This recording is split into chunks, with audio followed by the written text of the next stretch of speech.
Hollywood কিংবা বলিউডের action সিনেমার কোনো দৃশ্য নয় এটি, বরং পুলিশের সাথে বেপরোয়া গাড়ি চালকের রুদ্ধশ্বাস ধাওয়া পাল্টা দেওয়ার ঘটনাটি ঘটেছে সৌদি আরবের আল কুরিয়াতে। রাতের অন্ধকার চিরে সাইরেন বাজিয়ে পুলিশের একাধিক গাড়ির তাড়া খেয়ে একটি সাদা রঙের পিকআপ ভ্যানের পালিয়ে যাওয়ার এই ভিডিও সম্প্রতি সামাজিক যোগাযোগ মাধ্যমে নতুন করে ভাইরাল হয়েছে। ভিডিওতে দেখতে পাওয়া নম্বর প্লেটটি সাদা পিকআপটি টয়োটা ল্যান্ড ক্রুজার পিকআপ নামে পরিচিত। এই চালক সড়কপথে অত্যন্ত বেপরোয়া গতিতে গাড়ি চালাচ্ছিলেন এবং বিপজ্জনকভাবে ড্রিফটিং করে জনজীবনের ঝুঁকি তৈরি করেছিলেন।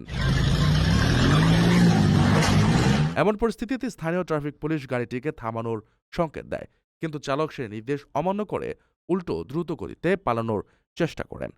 এরপরই শুরু হয় পুলিশের শ্বাসরুদ্ধকর অভিযান।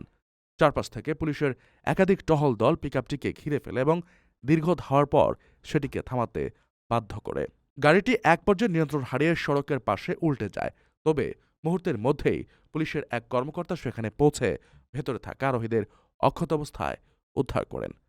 জনজীবনের নিরাপত্তা মারাত্মকভাবে বিঘ্নিত করা এবং আইন অমান্য করে পালানোর মতো গুরুতর অপরাধের দায়ে চালককে তাৎক্ষণিকভাবে গ্রেফতার করা হয়।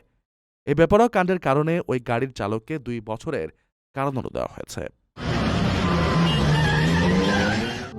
প্রবাসীদের জন্য নির্মাণ হচ্ছে দেশের প্রথম স্মার্ট সিটি, যেখানে থাকছে স্কুল, মসজিদ, হাসপাতাল, সুইমিং পুল, হেলিপ্যাড, পাঠাগার, জিম, সুপারমার্কেট, শিশু পার্ক সহ সকল নাগরিক সুবিধা।